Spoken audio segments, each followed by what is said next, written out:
étrange expo qui attise notre curiosité de Sébastien Bordenave, une exposition qui est à voir actuellement au musée d'art et d'histoire Paul Éluard à Saint-Denis, près de Paris.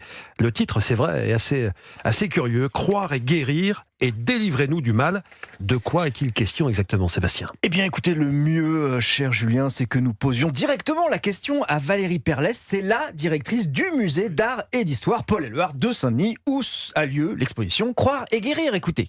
En fait, le point de départ de cette exposition, c'est un objet qui est conservé au musée, qui est une apothicarie du XVIIe siècle, qui provient de l'ancien hôtel-dieu de l'abbaye de Saint-Denis. Comme vous le savez, un hôtel-dieu, c'est un lieu où on prend soin du corps des malades, mais aussi de leur âme.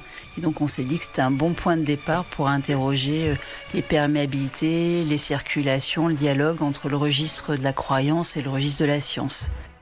Cette expo, c'est un immense voyage temporel, géographique, dans toutes les pratiques de guérison possibles et inimaginables, qu'elles passent par des croyances religieuses, mais aussi la magie, des croyances médicales, scientifiques, du Moyen-Âge à aujourd'hui. Vaste programme. Concrètement, on y voit quoi ? Eh bien, des objets. Exemple, la trousse homéopathique du docteur Gachet avec les granules dedans. Ça date de 1900 à peu près. Le docteur Gachet, il était médecin, mais aussi passionné de médecine nouvelle, et il va être initié à l'homéopathie. Il va soigner Renoir, il fréquentait Manet, il fréquentait Monet, Cézanne, et quand Théo Van Gogh demande au docteur de s'occuper de son frère Vincent qui va pas bien, eh ben il va le faire. Maintenant, on sait par exemple que l'homéopathie ne marche pas contre le suicide par balle. Ça ne marche pas. La preuve ça par fait Van pas Gogh. repousser les oreilles. Non plus.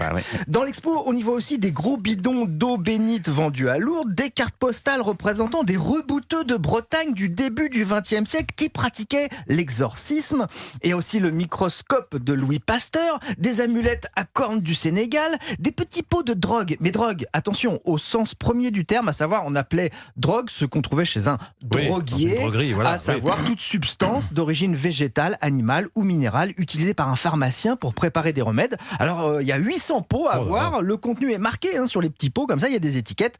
Et il y a par exemple, je me suis penché, j'ai regardé, il y a par exemple sur les petits pots yeux d'écrevisse ou momie d'Égypte. Voilà. C'est fascinant ça. Vous vouliez évoquer aussi, Sébastien Bordenave, le lieu de cette exposition qui s'appelle Croire et guérir. Oui, car avant d'entrer dans le musée, eh bien, il y a un jardin de plantes médicinales, c'est passionnant. C'est génial aussi d'avoir demandé aux habitants de Saint-Denis, dans toute leur diversité, leurs souvenirs d'enfance. En fait, leurs souvenirs de grand-mère, leurs recettes de grand-mère. Par exemple, il y a Soumalata, qui est une Sri-Lankaise, et elle raconte qu'elle se soulage les gencives et se rehausse le teint avec des infusions de persil. Voilà, Julien, ça peut être pas mal, ça, une petite infusion de persil. Les gencives, il a besoin, Julien. Et puis le teint aussi. Le teint. Pourquoi Qu'est-ce qu'il y a ? Qu'est-ce qui va pas ? Pas du tout, vous êtes sublime. Et puis aussi, le lieu est magique car une grande partie de l'expo se déroule dans les anciennes cellules des Carmélites, dans un ancien monastère qui a été fondé en 1625. Les Carmélites qui avaient des sentences inscrites sur leurs murs. Alors des sentences, c'est en fait des phrases courtes, on peut les lire, il y en a 174 en tout, dont une... Ça prend 3 jours. Oui, c'est ça, mais elles sont vraiment fascinantes ces sentences. Il y en a une que vous allez vous faire tatouer dans le bas des reins, Julien Pichenel, et je vous la livre, écoutez ça. Le plaisir de mourir sans peine vaut la peine de vivre sans plaisir. Le plaisir de mourir sans peine vaut la peine de vivre sans plaisir. Elle est déprimante cette citation, mais elle est déprimante.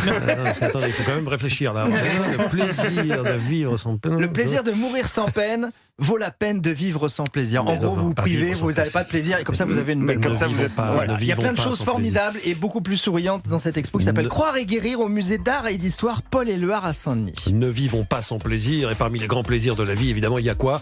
Manger. Le repas.